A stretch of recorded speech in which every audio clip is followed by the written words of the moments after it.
support this ministry can see this message and hear the message of Indigo Valley Church, which is the commandment to love all people. A simple message and a very complex message, and so hard for so many people to hear. Most of the prayers on the wall, which actually are all right here, and next Sunday will be all placed back on the wall. The thread that runs through these messages are about faith. Help me to have faith. Help us to have faith. Or where is my faith? But there are lots of messages and lots of prayers to God about faith. In the past 4 weeks, we've had shootings and murders and accidents, people who have gone on hospice, friends who are hurting, grieving, family members who are afraid. We are afraid. We're afraid of our own circumstances. We're afraid that we cannot hear because we've highlighted listening so much and realized when we turned our cell phones in up here, you bring that about. I sat with several people at dinner on Friday night, and somehow this sermon came up about not being able to hear because we're waiting for our next cell phone call. We're waiting for the next ring of that phone, and that's all the attention that we pay to people now. So, and I kind of felt bad because I also said, you know, the next time you see me, I will have my cell phone, glasses, and keys. But the person put their cell phone away during dinner. And it really got to her how often we are not able to pay attention to one another. But the other things that are here, which are resounding, is thankfulness, praise to God, belief, hope, and joy, blessing our church, and how we honor one another. All of these things on these little pieces of paper put into this wall with intention. In our own words, we have prayed and laughed and listened and loved one another. As I said earlier, look around. This message is suddenly catching fire here in Las Vegas. It's catching fire in our country when people are asking, Pastor Shar, we want to hear your message. We're not in Las Vegas. We're in Minnesota. We're in Texas. We're in Indiana. Or in a skilled nursing facility. Or homesick and unable to be here because of an immunity that's so low. It would be dangerous to be here today. During this time of Lent, Jesus was in the desert for 40 days, fasting, being tempted by evil. Jesus didn't have words or a text like we have to go by. Jesus had his own words and own thoughts and God to listen to and hope to hear, and I would assume in the middle of the desert, a very quiet place in comparison to our world. He needed to listen to God. He was led to the desert by God. I sometimes wonder, did he think, why? I hope that sometimes you think that in all of the things I mentioned about grief and hurting and our daily lives. And as John mentioned, we are beloved when we are hurt. We are beloved when people are angry towards us. We are beloved when people hurt us and are cruel. But I think it's okay to ask why. Really, sometimes I have said in the past, sometimes my prayer is, God? And that's all I can muster. Because some things are happening in my life and in your lives that are so incredible, and sometimes, honestly, so negative, that's all the words I have. But God hears and God knows. In my soul, in my heart, in your soul, what needs to be healed spiritually. How many words are there in the English language? Several. Several. Okay, that's good. We'll start with that. The Oxford Old English Dictionary says that there are 1,476. That's really specific. Since there's new words, like we haven't heard Mevo before, or what are some other words? What's that dance? Okay, I'm on Facebook and everything. I just learned this dance. You're a junior high teacher? Okay. There's new words that come into the language, right? And there are people here whose first language is not English. So that is just even more words to choose from. Some people say there are 250,000 words in the English language. Some say 1 million, but they said take that with a grain of salt. You may know. Some say, I know, it's an interesting question, is it? It's sort of not an answerable question. Today we're talking about listening and we're talking about words, and obviously we have many to choose from. And if you speak more than one language, you have even more, because sometimes a word in one language means not quite the same in another. In Romans 10, let me read this to you. But how can people call for help if they don't know who to trust? And how can they know who to trust if they haven't heard the one who can be trusted? And how can they hear if no one tells them? And how is anyone going to tell them unless someone is sent to do it? That's why Scripture exclaims, a sight to take your breath away. Grand processions of people telling all of the good things about God. But not everyone is ready for this, ready to see and hear and act. Isaiah asked what we all ask at one time or another. Does anyone care, God? Is anyone listening and believing a word of this? The point is, before you trust, you must listen.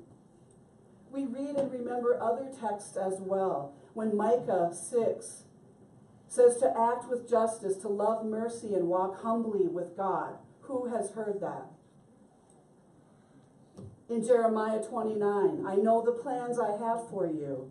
Psalm 21, which is very, very special to me. I lift up my eyes to the mountains, and where does my help come from? My help comes from the Lord, the maker of heaven and earth. We listen through these texts. We have these words that Jesus did not have. Jesus had the Word of God. Other quotes help as well. On my refrigerator, it says, what would Buddha do? And he gave me that as a gift. I just see, and there's this little drawing or artwork of a Buddha, and it's like a bumper sticker size, but it's a magnet. What would Buddha do? And I walk by that thing as I walk through the kitchen, and it just causes me to breathe. Because when I think of quotes from Buddha and other places, I feel calm. It makes me calm. calm. And Jai, who is a member of our church, who practices the Buddhist tradition, he makes me feel calm. Just his life and his energy and aura is calming to me. What would Buddha do?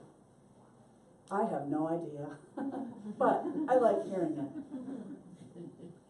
Last week I attended a class where the instructor asked us to find one word, something that we like about ourselves. And we went around in this group, in this course, and people came up with words like creative, imaginative, kind, helpful.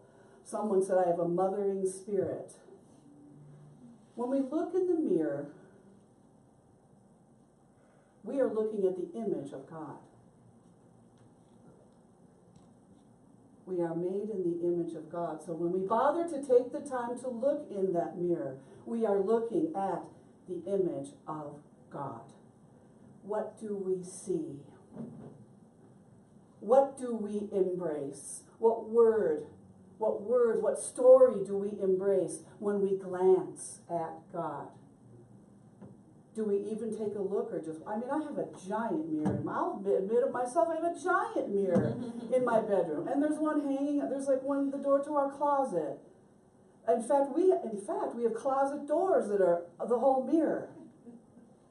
Walk by, walk in the bathroom, walk by, walk by. So often we don't take the time to look at who God has made. I'm asking you today, we have had these little papers each week that talked about healing, that talked about prayer, praying for yourself, praying for others. Today, a word. I will be asking you to place a word as I was asked to do, something that you love about yourself. And I will tell you that's not sometimes easy to do, because we do walk by that image of God so often. What defines you? What will you write down? The texts that are read in the stories of the Bible are read by our brothers and sisters. But they didn't often talk about themselves, did they? Isaiah and Micah and the prophets, they talked about God and people and reached out. They didn't say, look, today I was having a really bad day, this rock fell on my foot, I tripped, I couldn't climb this wall. I mean, we didn't hear, it wasn't a journal, it was about, here's how we can find God, or warning to people. Warning, by the way, to people who were being unkind to others. Thankfully, the prophets were responsible for saying, look, be nice to people, or stuff's going to happen. What defines your life? What's your text? What's your story? Today, there's even a greater question to consider when you write down your word to put on the wall, just for today. Who hears your stories? Who relies on your word? Who relies if you feel great about this thing? I'll tell you what my word was. I'm curious. I'm going to be 58 in May, and I'm curious. I'm still curious. I could just as easily be sitting back in that room and being curious about Scripture and people and how the stories work and how all of this works, and curious about Facebook and are we going to get the message out to more people? All those things I'm curious about. When I look at Red Rock, when I drive towards the west, how did that happen? Those layers. And how much time did that take? And when the sun sets and the moon comes up, wow. And the magic of my laptop. I'm a great user, but when it's broken, it's all magic to me. But I'm curious about it. I'm curious. I think we lose some of that around 5th grade, by the way. When suddenly we're given color pages with lines, and color, oh, really, that's great, it's in the lines. Really, get out of the lines. Get a blank sheet of paper and start drawing. Keep drawing, keep being curious. And that was the one thing that I could say about myself that I really like. Just for today, what's your word? Words are important.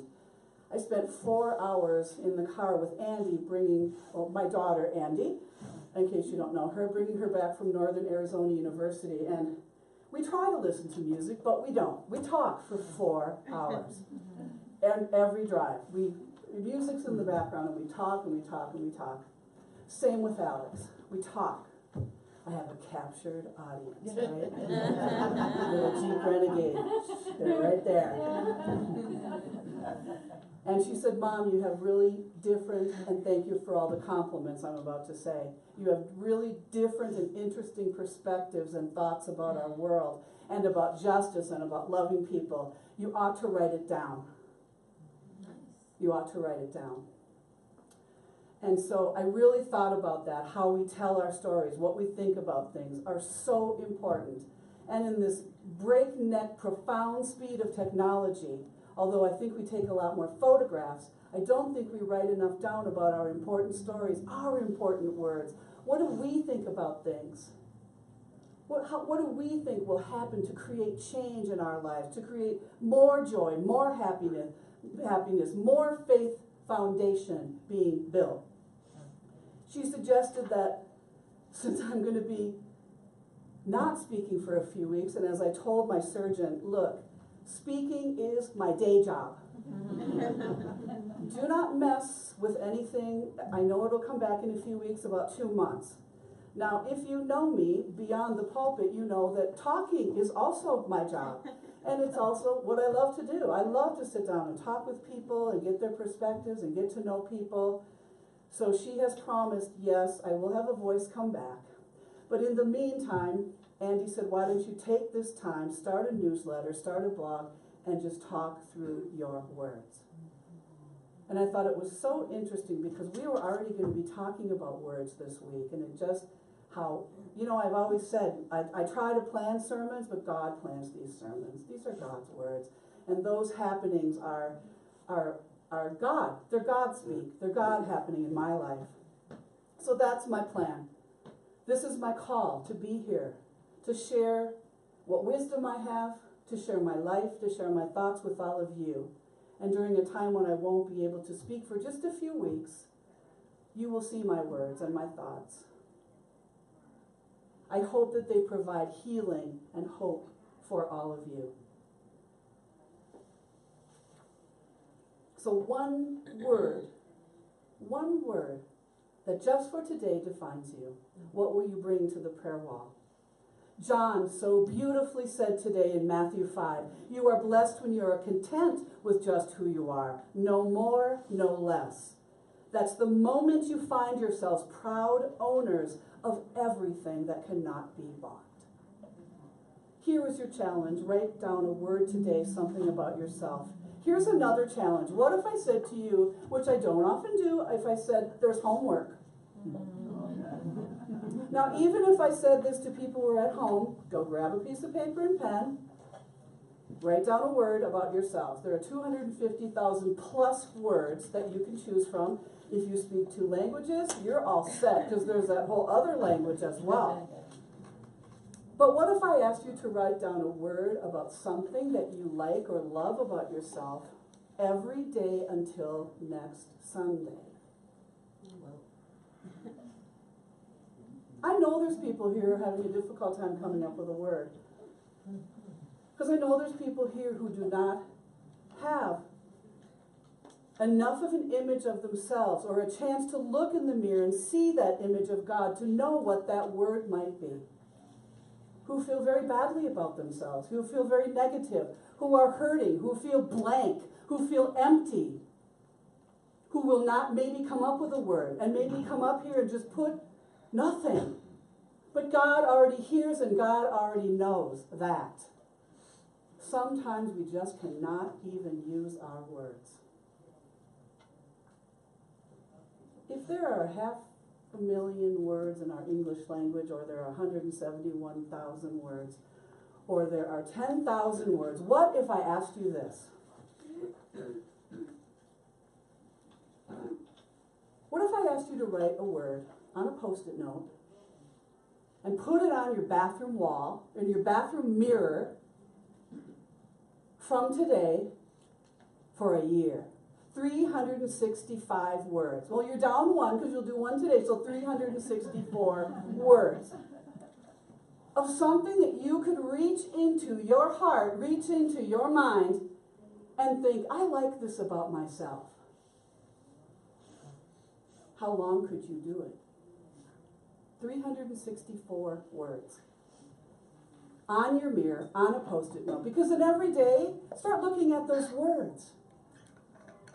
You might think, it's day 17. These eyebrows are looking good. Because that's all I got. Right? This is hard. This is hard homework. And it's necessary.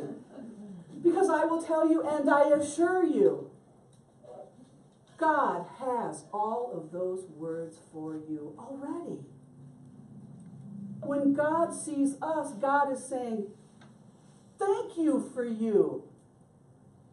And all of these millions of things about us that are wonderful. All of these words and all of the words and the prayers that God gives to us. Listen for. Start to hear. Start to see when you look in the mirror how much you are loved, even when there's no one else. And I've said this often. I will say, I love you. I love this congregation. I love the people that are here, that are joining us, the people that can't be here. I love you. And I say that, and I say that with intention, because there are people sitting here today. It's the only time they will hear someone love them, when they leave here. The only time. Or those who are homebound listening to us today, who we love. They may not have someone show up at their home, their room, who says that they're loved. But here, you are loved. God is always with you, always by your side, always by your heart and your soul. Take the time to write one word down just for today. I know I got really big with the 364, and even Palm Sunday, people reacted to 6 more words. Are you kidding, Pastor Shar? I can't say that it would be easy for me either. But take the time to document your story, and next Sunday we're going to talk about our stories.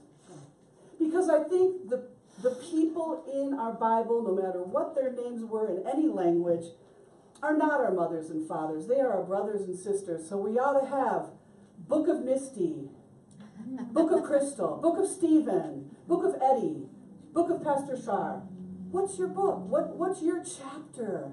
What's your chapter in this world? Someday we will be that ancient world.